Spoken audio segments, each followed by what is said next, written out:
ਵਾਹਿਗੁਰੂ ਜੀ ਕਾ ਖਾਲਸਾ ਵਾਹਿਗੁਰੂ ਜੀ ਕੀ ਫਤਿਹ। ਆਪ ਸਮੂਹ ਸੰਗਤ ਜੋ ਅੱਜ ਇੱਕ ਵੱਡੇ ਕਾਰਜ ਤੇ ਦਿੱਲੀ ਦੇ ਵਿੱਚ ਜੁੜੀ ਹੋਈ ਹੈ, ਉਹਨਾਂ ਨੂੰ ਧੰਨ ਸ਼੍ਰੀ ਗੁਰੂ ਨਾਨਕ ਦੇਵ ਜੀ ਦੇ ਗੁਰਪੁਰਬ ਦੀਆਂ ਬਹੁਤ ਬਹੁਤ ਮੁਬਾਰਕਾਂ ਕਿ ਆਪ ਜੀ ਇਹਨਾਂ ਦਿਨਾਂ ਦੇ ਵਿੱਚ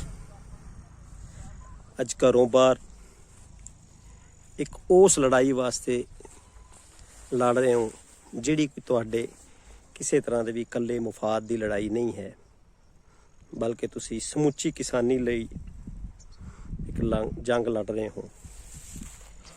ਚਾਹੇ ਅੱਜ ਅਸੀਂ ਤੁਹਾਡੇ ਵਿੱਚ ਤੁਹਾਡਾ ਹਿੱਸਾ ਨਹੀਂ ਆ, ਤੁਹਾਡੇ ਨਾਲ ਦਿੱਲੀ ਵਿੱਚ ਨਹੀਂ ਆ, ਕਿਉਂਕਿ ਬਾਹਰ ਪਿੱਛੇ ਪਸ਼ੂ ਬਾੜੀ ਨੂੰ ਸੰਭਾਲਣਾ ਵੀ ਕਿਸੇ ਨੂੰ ਪੈਂਦਾ ਹੈ। ਸੋ ਅਸੀਂ ਉਸ ਡਿਊਟੀ ਨੂੰ ਨਿਭਾ ਰਹੇ ਹਾਂ। ਜਦੋਂ ਤੁਸੀਂ ਕਹੋਗੇ ਕਿ ਜੇਕਰ ਸਾਡਾ ਇਹ ਸੰਘਰਸ਼ ਲੰਬਾ ਚੱਲਦਾ ਹੈ ਤਾਂ ਫਿਰ ਕੋਈ ਤੁਸੀਂ ਘਰ ਨੂੰ ਆ ਜਾਇਓ, ਅਸੀਂ ਉੱਥੇ ਪਹੁੰਚ ਜਾਵਾਂਗੇ। ਸੋ ਆਪ ਉੱਥੇ ਬੈਠੇ ਘਰ ਬਾਰੇ ਸੋਚਦੇ ਹੋਵੋਗੇ ਤੇ ਅਸੀਂ ਇੱਥੇ ਘਰਾਂ ਵਿੱਚ ਬੈਠੇ ਜਾਂ ਖੇਤਾਂ ਵਿੱਚ ਕੰਮ ਕਰਦੇ ਹੋਏ ਹਰ ਪਲ ਸਾਨੂੰ ਤੁਹਾਡੀ ਹੀ ਫਿਕਰ ਰਹਿੰਦੀ ਹੈ। ਅਸੀਂ ਥੋੜ੍ਹੀ ਦੇਰ ਬਾਅਦ ਜੇ ਟੀਵੀ ਘਰੇ ਬੈਠੇ ਹਾਂ ਤੇ ਟੀਵੀ ਤੇ ਦੇਖਦੇ ਹਾਂ ਕਿ ਆਪ ਜੀ ਕਿਸ ਸਥਿਤੀ ਵਿੱਚ ਚੱਲ ਰਹੇ ਹੋ। ਜੇ ਬਾਹਰ ਹਾਂ ਤਾਂ ਨੈਟ ਚਲਾ ਕੇ ਦੇਖਦੇ ਹਾਂ ਕਿ ਸਾਡੇ ਬੱਚੇ, ਸਾਡੇ ਨੌਜਵਾਨ ਇਸ ਵਕਤ ਕਿਸ ਤਰ੍ਹਾਂ ਚੱਲ ਰਹੇ ਹਨ। ਸੋ ਆਪ ਨੇ ਹੁਣ ਤੱਕ ਦਾ ਜੋ ਸਫ਼ਰ ਕੀਤਾ ਹੈ, ਬਹੁਤ ਹੀ ਵਧੀਆ ਸਫ਼ਰ ਕੀਤਾ ਹੈ ਆਪ ਜੀ ਨੇ। ਆਪ ਜੀ ਜੋ ਛੇੜੀ ਹੋਈ ਜੰਗ ਹੈ ਉਸ ਦੀ ਜਿੱਤ ਵੱਲ ਵੱਧ ਰਹੇ ਹੋ। ਅੱਜ ਧੰਨ ਸ਼੍ਰੀ ਗੁਰੂ ਨਾਨਕ ਦੇਵ ਜੀ ਦੇ ਗੁਰਪੁਰਬ ਤੇ ਸਮੁੱਚੇ ਪੰਜਾਬ ਦੇ ਵਿੱਚ ਨਹੀਂ ਬਲਕਿ ਹਰਿਆਣੇ ਵਿੱਚ ਵੀ ਸਮੂਹ ਗੁਰਦੁਆਰਾ ਸਾਹਿਬਾਨ ਵਿੱਚ ਆਪ ਜੀ ਦੀ ਚੜ੍ਹਦੀ ਕਲਾ ਲਈ, ਆਪ ਜੀ ਦੀ ਜਿੱਤ ਲਈ ਅਰਦਾਸਾਂ ਹੋਈਆਂ ਹਨ।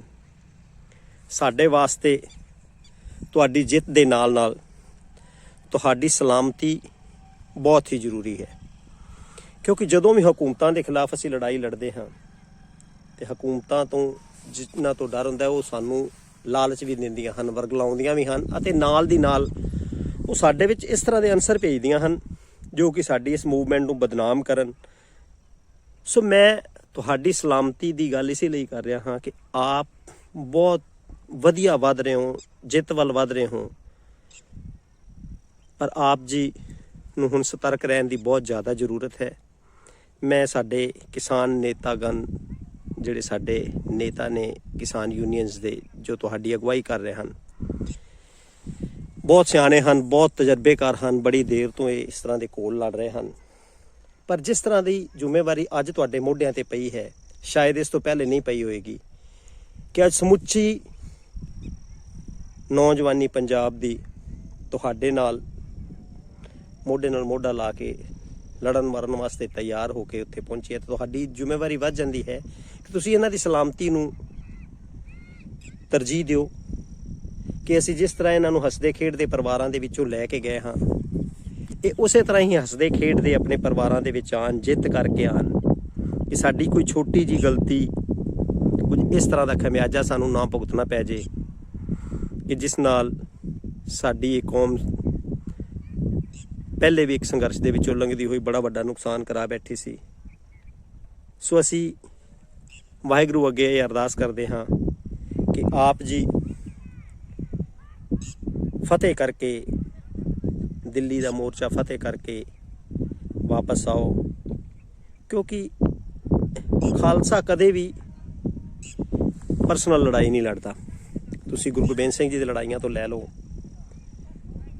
ਤਾਂ ਪਹਿਲੇ ਜੋ ਰਾਜੇ ਮਹਾਰਾਜੇ ਲੜਾਈਆਂ ਲੜਦੇ ਸਨ, ਉਸ ਦੇ ਵਿੱਚ ਜਰ, ਜੋਰੂ, ਮੁਗਲ ਅੰਪਾਇਰ ਜਾਂ ਜੋ ਵੀ ਰਾਜੇ ਲੜਾਈਆਂ ਲੜਦੇ ਸਨ ਉਹ ਕਿਸ ਵਾਸਤੇ ਲੜਦੇ ਸਨ ਕਿ ਦੂਸਰੇ ਦਾ ਇਲਾਕਾ ਮਲਣਾ ਹੈ। ਪਰ ਜਿੰਨੀਆਂ ਵੀ ਲੜਾਈਆਂ ਧੰਨ ਸ਼੍ਰੀ ਗੁਰੂ ਹਰਗੋਬਿੰਦ ਸਾਹਿਬ ਜੀ ਨੇ ਜਾਂ ਧੰਨ ਸ਼੍ਰੀ ਗੁਰੂ ਗੋਬਿੰਦ ਸਿੰਘ ਜੀ ਨੇ ਜੋ ਵੀ ਲੜਾਈਆਂ ਲੜੀਆਂ, ਉਸ ਦੇ ਵਿੱਚ ਕੋਈ ਇਸ ਤਰ੍ਹਾਂ ਦਾ ਸਿਸਟਮ ਨਹੀਂ ਸੀ ਕਿ ਉਹਨਾਂ ਨੇ ਕਿਸੇ ਦੀ ਜ਼ਮੀਨ ਵਲਣੀ ਹੈ ਜਾਂ ਕਿਤੇ ਰਾਜ ਭਾਗ ਕਾਇਮ ਕਰਨਾ ਹੈ, ਬਲਕਿ ਉਸ ਵਕਤ ਵੀ ਜ਼ਾਲਮ ਦੇ ਖਿਲਾਫ ਧਰਮ ਦੇ ਹੱਕ ਵਿੱਚ ਇਹ ਲੜਾਈ ਲੜੀ ਸੀ ਕਿ ਮਜ਼ਲੂਮਾਂ ਨੂੰ ਕਿਸ ਤਰ੍ਹਾਂ ਬਚਾਉਣਾ ਹੈ। ਤੇ ਹੁਣ ਵੀ ਜੋ ਇੱਕ ਦੇਸ਼ ਦਾ ਅੰਨਦਾਤਾ ਹੈ, ਕਿਸਾਨ ਹੈ, ਉਸਨੂੰ ਜਿਵੇਂ ਕੋਈ ਮਰਜ਼ੀ ਕਹੀ ਜਾਏ, ਅਸਲ ਵਿੱਚ ਤਾਂ ਮਜ਼ਲੂਮ ਹੈ। ਜੇਕਰ ਮਜ਼ਲੂਮ ਨਾ ਹੋਵੇ ਤਾਂ ਕਰੋੜਾਂ ਰੁਪਏ ਦੇ ਕਰਜ਼ੇ ਲੈ ਕੇ ਜੋ ਸਾਡੇ ਵੱਡੇ ਵੱਡੇ ਇੰਡਸਟਰੀਜ਼ ਨੇ ਭੱਜ ਜਾਂਦੇ ਹਨ, ਦੇਸ਼ ਛੱਡ ਜਾਂਦੇ ਹਨ। ਪਰ ਇੱਕ ਇਹ ਅੰਨਦਾਤਾ ਹੈ ਜਿਹੜਾ ਕਰਜ਼ਾ ਜਦੋਂ ਨਹੀਂ ਲਾ ਪਾਉਂਦਾ ਤੇ ਉਹ ਖੁਦਕਸ਼ੀ ਕਰਦਾ ਹੈ। ਉਹਦਾ ਕਾਰਨ ਹੈ ਕਿ ਇੱਕ ਇੰਡਸਟਰੀਲਿਸਟ ਨੂੰ ਕਰਜ਼ਾ ਦਿੱਤਾ ਜਾਂਦਾ ਹੈ, ਕਰੋੜਾਂ ਰੁਪਏ ਵਿੱਚ ਕਰਜ਼ਾ ਦਿੱਤਾ ਜਾਂਦਾ ਹੈ, ਉਸ ਕੋਲੋਂ ਉਸਦੀ ਕੋਈ ਇੰਨੀ ਜ਼ਿਆਦਾ ਪ੍ਰੋਪਰਟੀ ਪਲੱਜ ਨਹੀਂ ਕੀਤੀ ਜਾਂਦੀ। ਪਰ ਜਦ ਇੱਕ ਜ਼ਿਮੀਂਦਾਰ ਨੂੰ 7 ਲੱਖ ਦਾ ਟਰੈਕਟਰ ਦੇਣ ਵਾਸਤੇ ਉਸਦੇ 20 ਲੱਖ ਵਾਲੇ ਕਿੰਨੇ ਹੀ ਕਿੱਲੇ ਪਲੱਜ ਕਰ ਲਏ ਜਾਂਦੇ ਹਨ, ਕਿਉਂਕਿ ਗਰੀਬ ਤੇ ਧੱਕਾ ਹਰ ਇੱਕ ਦਾ ਚੱਲਦਾ ਹੈ। ਸੋ ਆਪ ਵੀ ਅੱਜ ਜੋ ਲੜਾਈ ਲੜ ਰਹੇ ਹੋ, ਉਹ ਮਜ਼ਲੂਮ ਦੀ ਲੜਾਈ ਹੈ, ਸਮੁੱਚੇ ਭਾਰਤ ਦੇ ਕਿਸਾਨਾਂ ਦੀ ਲੜਾਈ ਹੈ ਜੋ ਆਪ ਲੜ ਰਹੇ ਹੋ। ਆਪ ਬੜੇ ਹੀ ਧੰਨਤਾ ਦੇ ਯੋਗ ਹੋ ਤੇ ਸਾਨੂੰ ਮਾਣ ਹੈ ਕਿ ਤੁਸੀਂ ਸਾਡੇ ਵਿੱਚੋਂ ਹੋ। ਤੇ ਆਪ ਜੀ ਨੇ ਜੋ ਮੱਲਾਂ ਮਾਰੀਆਂ ਹਨ, ਆਪ ਜੀ ਦੀ ਦੇਖਾ ਦੇਖੀ ਹੁਣ ਦਿੱਲੀ ਨੂੰ ਘੇਰਾ ਪੈਣਾ ਸ਼ੁਰੂ ਹੋ ਗਿਆ, ਬਾਕੀ ਦੇ ਪ੍ਰਾਂਤਾਂ ਦੇ ਕਿਸਾਨ ਵੀ ਉੱਠਣੇ ਸ਼ੁਰੂ ਹੋ ਗਏ ਹਨ ਤੇ ਸੈਂਟਰ ਸਰਕਾਰ ਨੂੰ ਹੁਣ ਥੋੜੀ ਜਿਹੀ ਖਿੱਚ ਪਈ ਹੈ। ਸੋ ਆਪ ਆਪਣੀ ਇਸ ਜਿੱਤ ਨੂੰ, ਜੋ ਆਪ ਜੀ ਨੇ ਇਹ ਲੜਾਈ ਲੜ ਰਹੇ ਹੋ, ਜਿਸ ਵੱਲ ਨੂੰ ਵੱਧ ਰਹੇ ਹੋ, ਉਸ ਨੂੰ ਬਰਕਰਾਰ ਰੱਖਦੇ ਹੋਏ ਕੋਈ ਇਸ ਤਰ੍ਹਾਂ ਦਾ ਕਾਰਾ ਵਿੱਚ ਸਾਡੇ ਆ ਕੇ ਕੋਈ ਏਜੰਸੀਆਂ ਦੇ ਬੰਦੇ ਨਾ ਕਰ ਜਾਣ। ਆਪ ਸੁਚੇਤ ਰਹੋ ਤੇ ਆਪ ਆਪਣੇ ਮਕਸਦ ਵਿੱਚ ਕਾਮਯਾਬ ਹੋ ਕੇ ਵਾਪਸ ਪਹੁੰਚੋ। ਅਸੀਂ ਜੇਕਰ ਆਪ ਜੀ ਬਹੁਤ ਜਲਦੀ ਇਹ ਲੜਾਈ ਜਿੱਤ ਕੇ ਆਉਣੇ ਹੋ ਤੇ ਅਸੀਂ ਬਾਹਾਂ ਖੋਲ ਕੇ ਤੁਹਾਡਾ ਇੰਤਜ਼ਾਰ ਕਰ ਰਹੇ ਹਾਂ। ਜੇਕਰ ਲੜਾਈ ਲੰਬੀ ਚੱਲਦੀ ਹੈ ਤਾਂ ਅਸੀਂ ਉੱਥੇ ਪਹੁੰਚਣ ਨੂੰ ਤਿਆਰ ਹਾਂ।